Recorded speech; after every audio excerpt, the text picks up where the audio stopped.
Welcome friends, Insta রান্নাঘর থেকে সোমা বলছি। আজকে দেখতে পাচ্ছেন কি নিয়ে এসেছি। আজকে নিয়ে এসেছি হচ্ছে পেঁপের তরকারির রেসিপি। খুব হেলদিও হয় এই পেঁপের তরকারি, খাওয়া কিন্তু খুব ভালো, যাতে খুবই হেলদি হয় সেইভাবেই আমি করার চেষ্টা করব।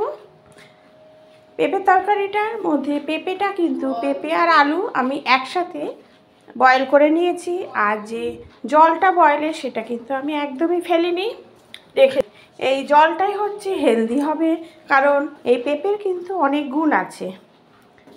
প্রথমে আমি দিয়ে দিলাম হচ্ছে গোটা জিরে ফোড়ন আর হচ্ছে জিরের গুঁড়ো দিয়ে দিচ্ছি। খুব চটজলদি করব, সব তেলের মধ্যেই দিয়ে দিচ্ছি। নুন, হলুদ, একটু চিনি দেওয়ার পরে এই বয়েল করা পেঁপেটাও দিয়ে দিলাম। পেঁপে আর আলু কিন্তু আমি একসাথেই বয়েল করেছি, আগেও বলেছি।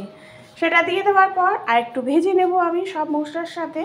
পেঁপে আর আলুটা সব একসাথে ভালো করে একটু ভেজে নেব। একটু হলুদ দিয়ে দিলাম, আর এটা কিন্তু আমি পুরো কাঁচা লঙ্কাতেই করব। করার পরে ভালো করে ভাজার পরে ওই যে বয়েল করা যে জলটা সেটা আমি দিয়ে দিলাম। তারপরে পেঁপের গুণ কিন্তু পুরোটাই তাহলে থাকছে, আর এদিকে চটজলদি রান্নাও হয়ে যায়। এইভাবে তোমরা করবে, দেখবে খুব চটজলদি রান্না হয়। নামানোর আগে একটু ঘি দিলাম, আর একটা এলাচ দেবে একদম নামানোর পর, দেখবে দারুণ খেতে হবে। অনেকেই আছে পেঁপে তরকারি খেতে চায় না, এইভাবে করে খাওয়াবে, দেখবে সবাই খুব ভালো খাবে। Thank you.